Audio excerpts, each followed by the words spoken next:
Guys welcome back to our part 2। तो guys मैंने आपको पार्ट 1 में ना आपको ट्रेन दिखाई थी ना, है ना। तो उसका ये अंदर का व्यू है, देखिए गाइज़। तो मैं अभी साइड पे बैठी हूँ गाइज़। प्लीज़ गाइज़ इस व्लॉग को ना आप पूरा देखो। ये 1971 की पूरी हिस्ट्री का व्लॉग है, तो आप प्लीज़ देखना गाइज़, प्लीज़। राजे रजवाड़ों, हुकूमतों और सल्तनतों की लड़ाई के बीच पेशावर आज के इतिहास में मशहूर रहा है। गांधी जी के पद चिन्हों पर चलने वाले गफ्फार खान साहब के अहिंसक आंदोलन के जो उन्होंने बरतानिया हुकूमत के भेदभाव वाले कानून के खिलाफ किस्सा खवानी बाजार में किया और हुकूमत को वो कानून वापस लेना पड़ा। पेशावर के जायकों में बस जंग आजादी ही नहीं और भी जायके मशहूर हैं।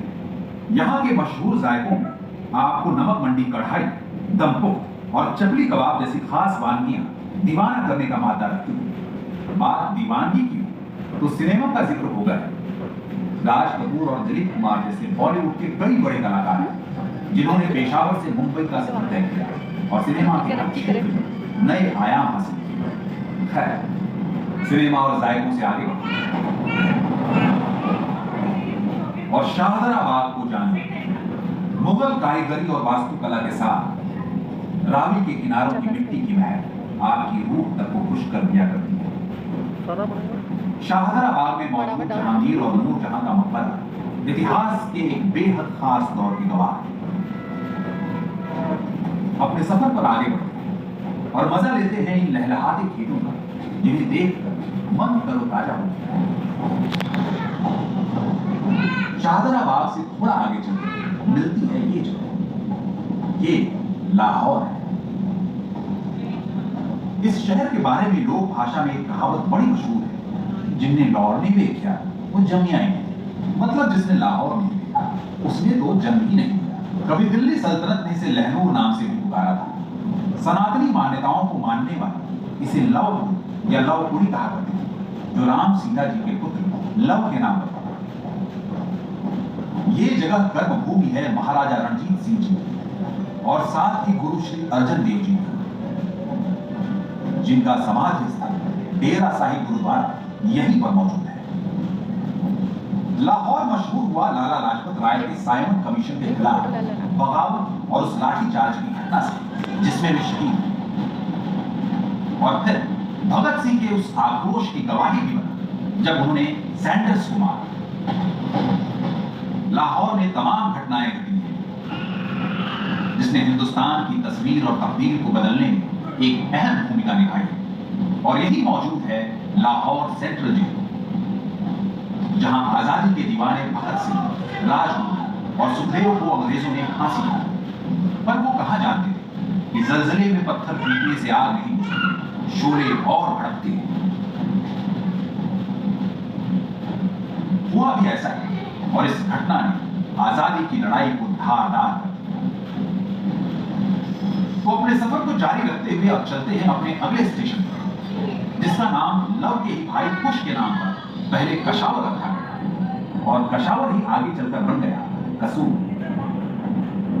वो आपके लजीज खानों में आने वाली एक बेहतरीन खुशबू, जिस मसाले को हम कसूरी मेथी के नाम से जानते हैं, वो यहीं से चली है।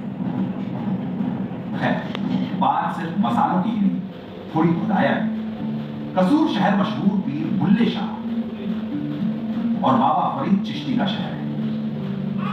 कई पीरों की मजारों से रोशन इस शहर को पीरों का शहर भी कहा जाता है। इन गलियों में बुल्ले शाह के शेर के अशआर भारतीय संगीत की धुन में सराबोर हो सुनने को जब भी मिलता है तो मानो रूह तक को सुकून मिल जाया करता है। कसूर में श्री मालजी साहब गुरुद्वारा भी, गुरु नानक जी और भाई मर्दाना यहाँ आए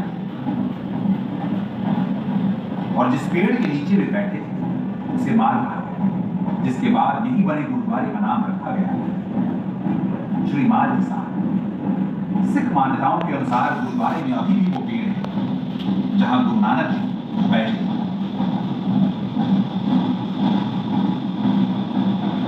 अब आप अपनी नजरों को दिलचस्प नजारों के साथ साथ इस ब्रिज पे भी रोशनी डालेंगे। इसे कैसर हिंद ब्रिज के नाम से जाना जाता है।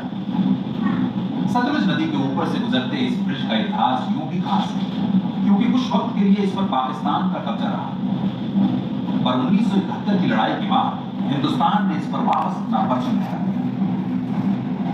अब जब आप यहां से गुजर ही रहे हैं तो बता दें कि अब आप इस सफर के एक बेहद खास पड़ाव पर हैं, और ये है पंजाब के फिरोजपुर में लगता एक गांव जिसे लोग हुसैनी वाला के नाम से जानते हैं। इसका नाम एक मुस्लिम पीर गुलाम हुसैनी वाला के नाम पर आबाद। यहाँ की आबो हवा में भगत सिंह, राजगुरु और सुखदेव को याद करता हुआ शहीदी स्मारक है, पर आज यहाँ बनी समाधि अपने मुल्क की आजाद हवा में सांस लेते मुस्कुराती है। और ये वही जमीन है जहां से क्रांतिकारी